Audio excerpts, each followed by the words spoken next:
جای دوم قرار دارد در فهرست جهانی، در جهان جای دوم میگیرد. خواجه‌زاده باشد جای 14 اگر خطا نکنم. هر دو ورزشگر بهترین هستند در وزن خود و کشتی شروع شد. حجم داور درجه المپی از فرانسه است، ژان ژاک. بله باید اون کلیکات بالا را قفت خواجه‌زاده، چون ژاپنیا از بله همون حرکت ولی هاشیموتو همون سودا تکون رو میگوش نقد استفاده میبرد، نمیخواهد که همون ضخامت بالا را قفل از هاشیموتو. البته خواجه‌زاده در کار است همون ضخامت از بالا قپیدن در کار. بله چون این لحظه ها بسیار هم هیجان آور است، چون که یگانه شانسی که دارد همون ضخامت از بالای حجم. هاشیموتو از حساب تجربه زیاد داشت که 28 ساله است. البته در 85 رقابت 108 اولی بلندتر شرکت ورزیده است.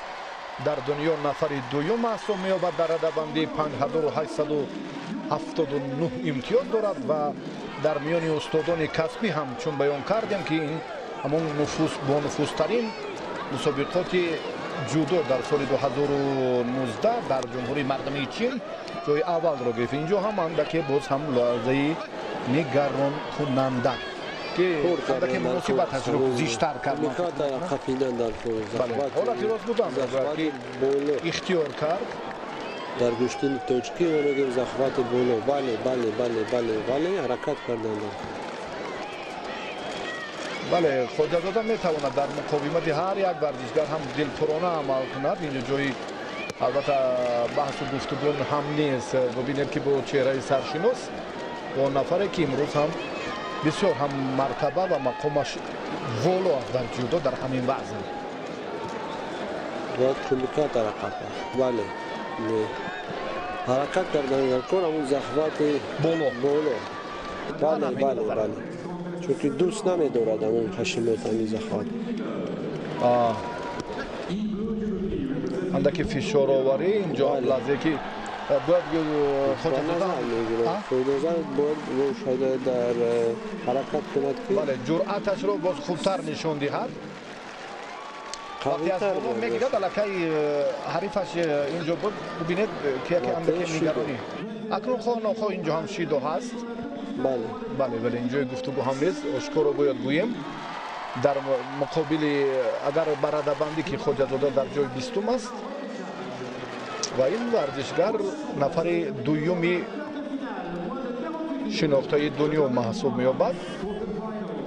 از بالا بیاد اگر چون توجه میکنیم که حرکت های دیگری خود رو اگر به کار برد چی اینجا بله فقط همون کلیکات بالا ضخامت بالا را باید ختم، چون که ژاپنیا از همین ضخامت ملی بچه‌های دیگر دولت‌ها برای خود میترسن، چون که مشکل کلاسیکی ژاپنی فقط همون در از گریبان سر میشود.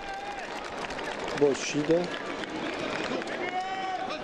شیدای دویم و با حرکت کنند و از بالا اگر چرا که ناراحت میشود یا چگونه که خود احساس میکنه میدونه در این جریان با محمد مراد عبدالرحمنوف اشاره دارد بله که خاموشی رو رعایت کنید.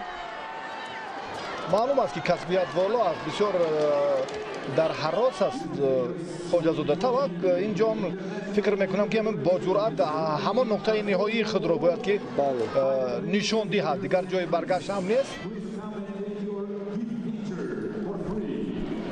وقتی که از بالا میگیرد همون علت ارگای فراگیرش میشود و زود محو میشود نماینده ژاپن.